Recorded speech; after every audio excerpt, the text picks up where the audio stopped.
All right, this is Southwest 212, and we're live. Let's do some math. All right, so let's read this problem about vacation real quick and get started. This table shows the distance you are away from home over a 6-hour period of your vacation. Make a scatter plot of the data. Draw a line of best fit. So let's do that first. I'm going to see what the x's are going by so I can decide what to put on the x's. Looks like they're going by ones, and there's plenty of room to just go by one, so that's what I'm going to go by for the x's. I'm going to put hours down here. And I'm going to go and skip so I can save some space. I'm going to skip one block and put 2. Skip and put 4, 6, 8, 10, and 12. Kind of saves time and space, and it still looks neat, but you know what the scale's going by.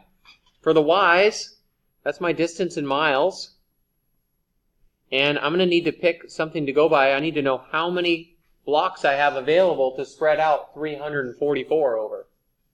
So let's go ahead and do that. There are 1, 2, 3, 4, 5, 6, 7, 8, 9, 10, 11, 12. There are 12 blocks. So I'm going to put a 12 here. Let's divide that total by 12.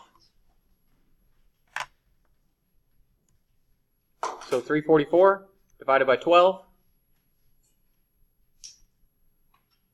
I get 28.6, so really close to 30. But you'll notice on this graph, later on, in part E, it wants us to predict out at 8 hours. So I'm actually going to go by a number slightly bigger than that. That'll fit most of the data. So I'm going to pick 50s.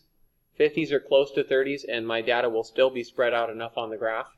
So I'm going to skip and write 100, skip and write 200, just so I don't have to write a ton, and my scale still looks good.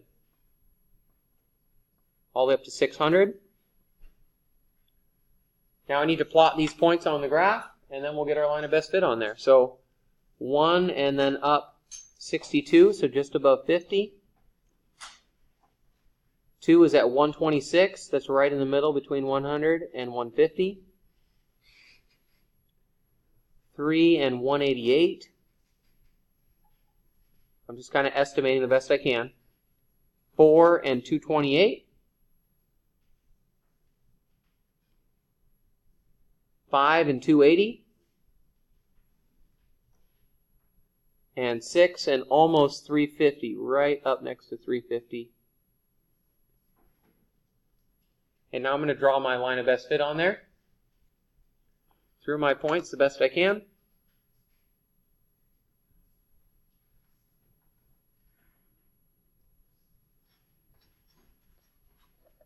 So there's my line of best fit. It's going through the points in the direction that they're going.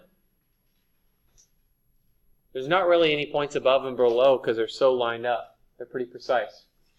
Okay, now we need to write an equation for this line that I just created. So I need to find the slope. I'm going to write m equals and b equals right here, and we're going to find those amounts. Well, b is right there. Looks like this thing starts at 0, 0. I didn't try to make it go through 0, 0. That's just the way the points are going. And now I need to fill in my slope. So I'm going to start at 0, 0, go over to the last point that I have to kind of get a good estimation of the slope. The farther you go, the better estimation you'll get on a scatter plot. So I went over 6. That's my run. And it went up.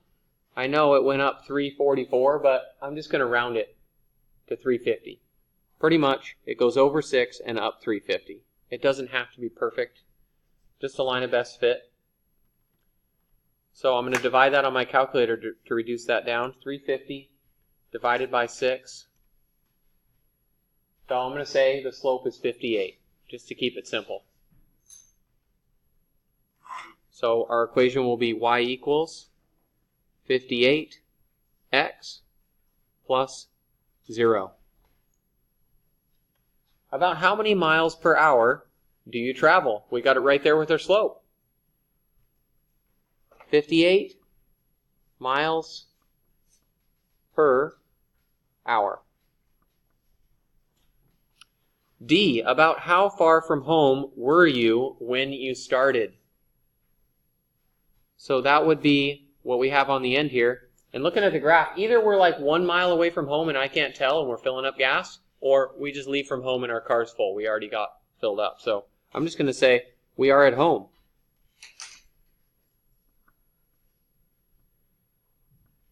You could also say you're at the gas station, just like 1 mile away. Predict the distance from home at 8 hours. This is what's really nice about a line of best fit. You can predict things later on. It's extending on where what you might be doing. So 8, we're going to go up at 8 here and look and see. Looks like it's just below 450. So I'm going to write 445 miles. Just an estimation. And this line of best fit is not going to be good much farther because you're not going to drive much more than 8 hours in a day. So the farther you go, the less likely this prediction will be right, because eventually you're going to have to stop for dinner or do something. Let's try to get 100 likes. Don't forget to hit the bell notification and comment down below. Subscribe to Jerdy Pie. That's right, Jerdy 3.14. And love that chicken from Popeyes. Over and out, baby.